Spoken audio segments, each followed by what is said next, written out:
Você sabia que a maior ruptura da história do cristianismo não foi apenas resolvida com debates teológicos amigáveis? Ela foi escrita com sangue, inquisições, perseguições brutais e fogueiras que queimaram a Europa inteira. Mas como é possível que dois grupos que adoram o mesmo Deus, leem a mesma Bíblia, rezam para o mesmo Jesus e tenham se matado por séculos? Um lado acredita que um homem comum vestindo batina tem autoridade divina para perdoar seus piores pecados. O outro diz que ajoelhar para isso é idolatria. Um reza para pedir proteção à Virgem Maria. E o outro acredita que isso é um erro gravíssimo. E a separação entre eles não foi amigável. Foi uma das maiores rupturas da história da humanidade. E hoje, aqui nesse vídeo, eu vou te mostrar 10 diferenças entre católicos e protestantes e o porquê elas existem. Sejam todos bem-vindos ao Decifra Caio, o cara que não é pastor, não é teólogo, não é padre, nem acadêmico. É apenas um curioso que gosta de ler e saber das coisas. E que acredita que o conhecimento bem contado pode mudar a forma que a gente enxerga o mundo. E se você curte esse tipo de conteúdo, se inscreve no canal, ativa o sininho, porque isso ajuda a gente demais a continuar o trabalho. E sem mais delongas, bora pro vídeo. Antes de falar sobre as diferenças, precisamos entender por que elas existem. Durante mais de 1000 anos, o mundo cristão ocidental era praticamente um bloco unificado sob a liderança da Igreja Católica Apostólica Romana. O Papa era a autoridade máxima, os sacramentos eram os mesmos, a doutrina era uma só. Até que em 1517, um monge alemão chamado Martinho Lutero pregou na porta de uma igreja um documento com 95 críticas diretas às práticas e doutrinas da Igreja Católica. Esse ato, que ficou conhecido como o início da Reforma Protestante, não foi apenas uma briga teológica. Foi uma explosão que dividiu o cristianismo ao meio. E os efeitos ainda estão presentes hoje, 5 séculos depois. A palavra protestante vem justamente do ato de protestar contra essas práticas. E o que surgiu desse protesto não foi um grupo unificado, mas sim dezenas de denominações. Luteranos, calvinistas, batistas, presbiterianos, metodistas, pentecostais, cada um com suas particularidades.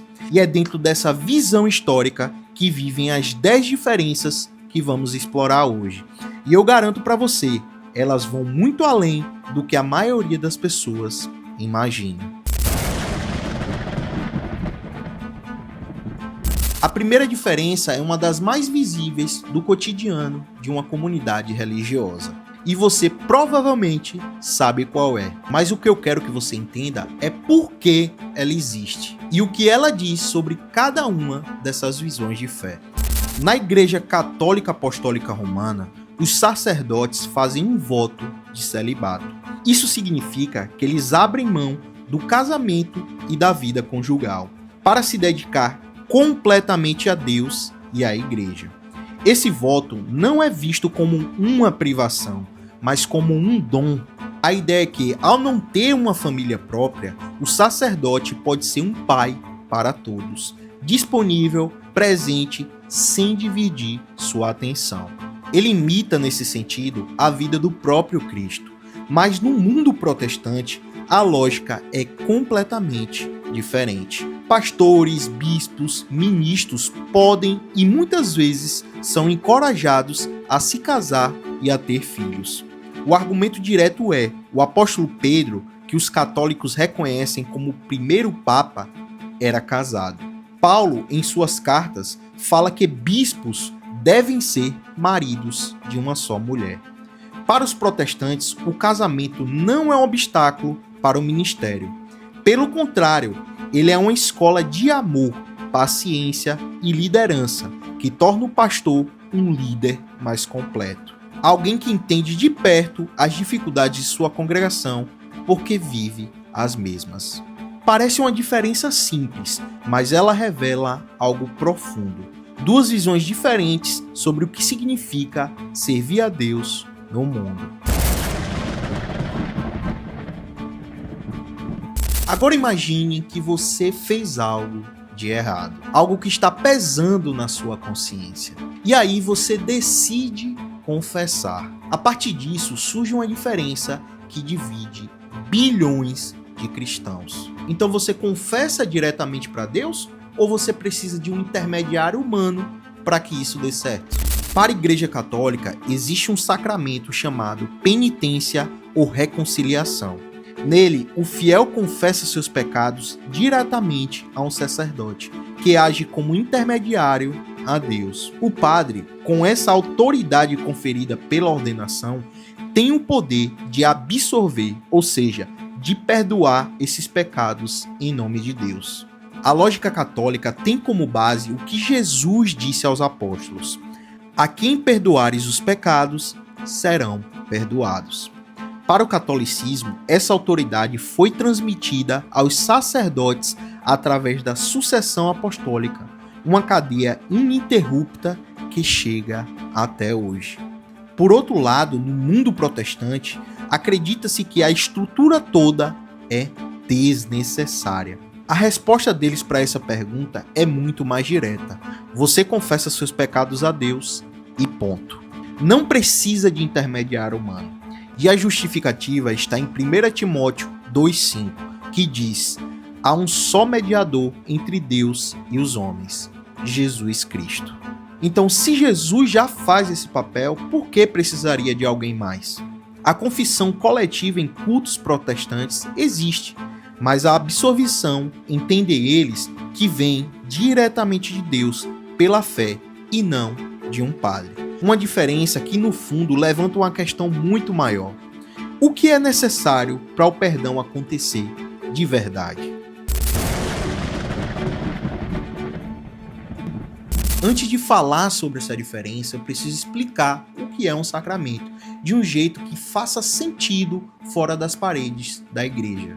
Pense assim, a graça de Deus é como se fosse um perdão de um rei para com o homem condenado à morte. A intenção de perdoar existe, é real, mas o prisioneiro só é solto quando recebe um pergaminho físico com o selo do rei. O sacramento é justamente esse selo visível e palpável que traz o perdão para a realidade. Mas a questão é, quantos selos reais existem?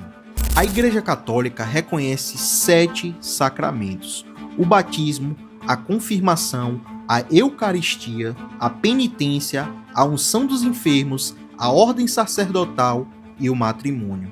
Cada um desses é um canal visível e físico da graça de Deus, pensado para as grandes etapas da vida humana, do nascimento à morte. Para o catolicismo, os sacramentos não são apenas rituais simbólicos. Eles conferem graça por si próprios, quando realizados com a devida intenção pela Igreja. O mundo protestante, por sua vez, reconhece apenas 2, o batismo e a Santa Ceia. A razão é simples e direta. Esses são os únicos 2 ritos explicitamente instituídos por Jesus nos Evangelhos. Batizem em meu nome e façam isso em memória de mim. Os outros 5 ritos católicos não são necessariamente rejeitados como práticas. O casamento, por exemplo, é valorizado e celebrado nas igrejas protestantes, mas eles não são vistos como um sacramento que transmite a graça em si mesmo. São boas práticas, mas não são canais sobrenaturais de salvação. 2 versos 7. Uma diferença que parece numérica, mas que esconde uma visão completamente diferente sobre como Deus age no mundo. Você já reparou como a arquitetura de uma igreja católica e protestante são completamente diferentes? Uma é repleta de imagens, estátuas, vitrais coloridos, pinturas de santos. A outra tem uma parede branca, uma cruz simples e quase nada mais. É uma questão de fé e por trás disso existe um debate bem intenso. Na teologia católica, os santos são homens e mulheres que viveram na terra, foram reconhecidos como excepcionalmente santos pela igreja e agora estão na glória celestial. E lá do céu agora eles podem interceder por nós, como um amigo com acesso especial que ora junto com você. Rezar pedindo intercessão de um santo não é, segundo o catolicismo, rezar para um ser que substitui Deus. É pedir que alguém que já está diante de Deus ore junto com você. A veneração da imagem é apenas um veículo, e o que vai além dela é o que importa. Já para o mundo protestante, essa linha é perigosamente tênue. O risco de que a veneração se transforme em adoração, de que a imagem vire um ídolo, é grande demais. A idolatria é uma das proibições mais sérias das Escrituras, e qualquer prática que se aproxime dela deve ser eliminada. Para eles, santo não é um título especial para eleitos. Santo é todo crente, todos os que seguem a Cristo são chamados de santos nas cartas de Paulo. E a oração deve ir direto a um único mediador, Jesus Cristo. Dois grupos que acreditam na santidade como ideal, mas que divergem completamente sobre como honrar aqueles que chegaram lá. Eu quero fazer uma pausa aqui antes de continuar, porque essa diferença é uma das mais sensíveis de todas. Tanto para os católicos como para muitos evangélicos, falar sobre Maria é falar sobre algo profundamente pessoal. Então vou tentar ser o mais transparente possível e apresentar os dois lados com o máximo respeito e honestidade. O meu objetivo não é tentar defender nenhuma das partes, como eu tenho feito isso nesse vídeo e outros também. É simplesmente tentar entender, e eu espero que esse seja o seu também. Dito isso, vamos lá. Existe um ponto de acordo entre católicos e protestantes sobre Maria. Ela foi uma mulher extraordinária, escolhida por Deus para ser a mãe de Jesus, e merece ser chamada de bem-aventurada entre todas as mulheres. Aqui, os dois lados concordam. Mas a partir daqui, o caminho se bifurca de uma forma dramática. A teologia católica sustenta 4 dogmas marianos, ou seja, 4 verdades consideradas reveladas por Deus e, portanto, obrigatórias para a fé. O primeiro é sua maternidade divina. Ela é a mãe de Deus encarnado. A segunda é a virgindade perpétua. Maria permaneceu virgem antes, durante e depois do nascimento de Jesus, simbolizando a iniciativa divina na encarnação. A terceira é a Imaculada Conceição, que afirma que Maria foi preservada da mancha do pecado original desde o primeiro instante da sua concepção, por graça especial e méritos de Cristo. O quarto e último é a Assunção de Maria, que declara que Maria, após terminar sua vida terrena, foi elevada em corpo e alma à glória celestial. É por isso que os católicos a veneram, rezam pedindo sua intercessão e a chamam de Rainha do Céu e Medianeira de todas as graças. Para o mundo protestante, esses dogmas não têm base bíblica explícita, e o perigo que apresentam é grave. Se Maria não teve pecado original, então ela também não precisava de um Salvador. E toda devoção que não seja exclusivamente dirigida a Cristo corre o risco de comprometer a singularidade do único mediador. Para os protestantes, a beleza da história de Maria está justamente em ela ser uma mulher comum, pecadora como todos nós, que foi escolhida e transformada pela graça de Deus. E toda devoção que não seja exclusivamente dirigida a Cristo corre o risco de comprometer a singularidade do único mediador. E se eu te disser que a Bíblia Católica tem mais livros do que a dos protestantes, você acreditaria? Pois é, não é mito e nem conspiração. A Bíblia Católica tem 73 livros, enquanto a Bíblia Protestante tem 66, ou seja, 7 livros a mais. E a história por trás dessa diferença é muito mais interessante do que parece. O Antigo Testamento da Bíblia Católica é baseado na Septuaginta, uma tradução grega das escrituras hebraicas feitas alguns séculos antes de Cristo e amplamente usada nos tempos de Jesus e dos apóstolos. Essa versão inclui 7 livros que a versão hebraica não contém. Tobias, Judite, Sabedoria, Eclesiástico, Baruque e os livros de Macabeus 1 e 2. A Igreja Católica chama esses livros de deuterocanônicos e os considera a palavra de Deus inspirada. Quando a Reforma Protestante eclodiu no século XVI, os reformadores foram em busca das fontes originais e perceberam que no cânone judaico-hebraico, usado como referência principal pelos rabinos, não incluía esses 7 livros. Argumentaram também que esses textos não foram citados explicitamente por Jesus ou pelos apóstolos, e que alguns deles, como o segundo Macabeus, que menciona a oração pelos mortos, sustentavam doutrinas que eles questionavam. A decisão foi remover esses livros do cânone e classificá-los como apócrifos, textos úteis para a leitura histórica, mas sem autoridade para fundamentar a doutrina. A resposta da Igreja Católica foi no Concílio de Trento, no século XVI, reafirmando formalmente os 73 livros como o cânone definitivo. 2 Bíblias, a mesma fé de base, mas com textos diferentes. Todo ser humano, em algum ponto da vida, já se fez essa pergunta: o que vem depois? Para a maioria das pessoas, a resposta cristã parece simples: ou o céu ou o inferno. Mas no catolicismo existe um terceiro destino. Quando eu te contar o que ele é e qual a lógica por trás dele, você vai entender a razão de tanto conflito histórico. Para o protestantismo, o caminho após a morte é relativamente direto. Quem aceitou Jesus como Senhor e Salvador vai para o céu.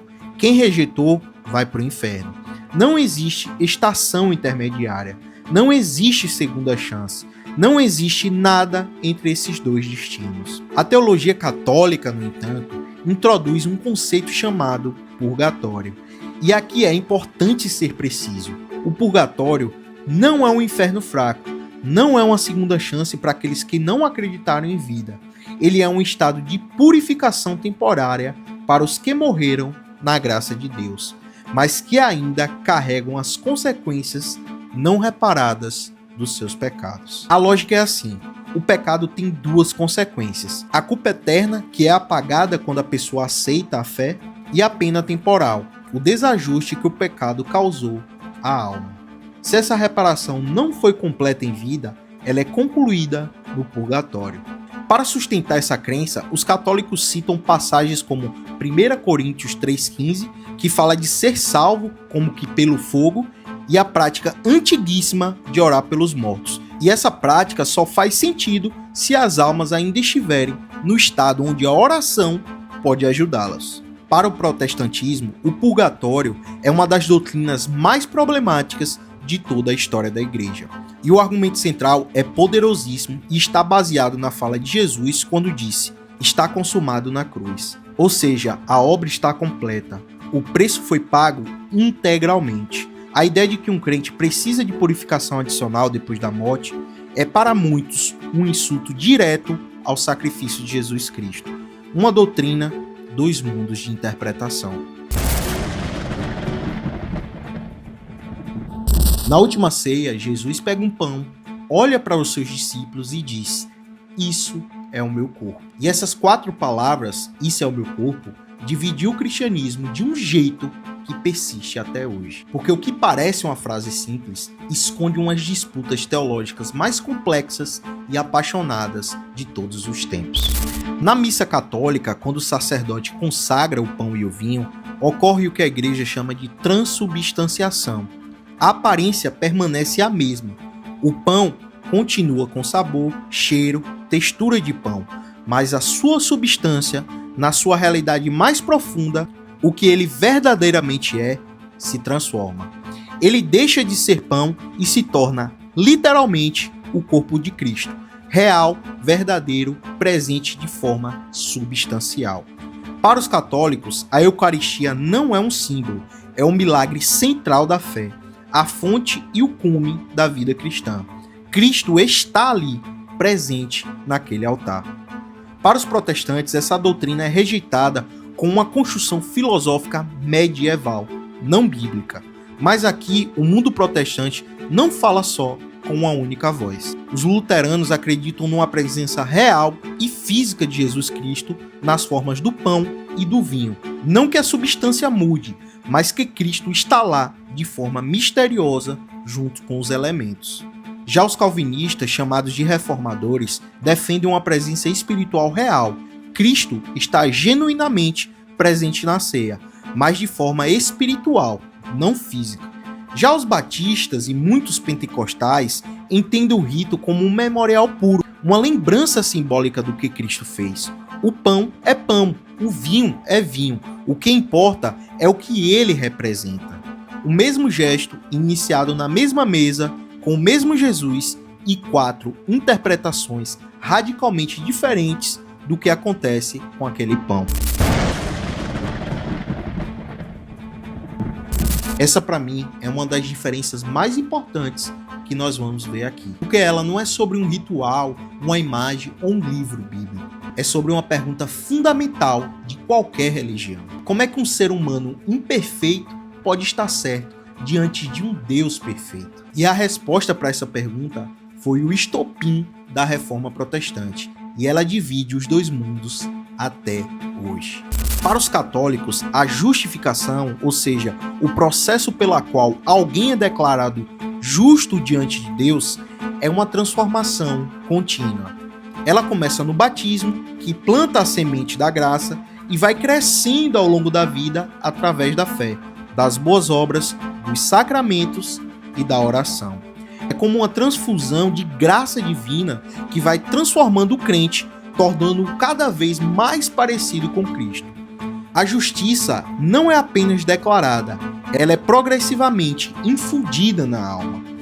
Ou seja, ela pode aumentar pelas boas obras, mas também ela pode ser perdida pelos pecados mortais. O mundo protestante nasceu de um confronto direto com esse sistema. Para os reformadores, a justificação não é um processo, é um ato jurídico divino, instantâneo e definitivo que acontece não dentro da alma humana, mas no tribunal celestial. Deus, como juiz, declara o pecador justo, não porque o pecador seja bom, mas porque a justiça perfeita de Cristo é imputada na sua alma por conta da fé. É um intercâmbio. A culpa do pecador é colocada sobre Cristo na cruz e a justiça de Cristo é colocada sobre o pecador. As boas obras nessa visão não contribuem em nada para essa declaração. Elas não são fruto da justificação, não a causa. Somos salvos pela graça, mediante fé, e não pelas boas obras. As boas obras nessa visão não contribuem em nada para essa declaração. Elas são o fruto da justificação, não a causa. Somos salvos pela graça, mediante fé, e não pelas obras, para que ninguém se glorie. Processo versus evento. Transformação versus declaração. Cooperação versus dom puro. Essa diferença não é apenas teológica, é uma diferença sobre como o ser humano olha para si mesmo diante de Deus. E isso muda tudo.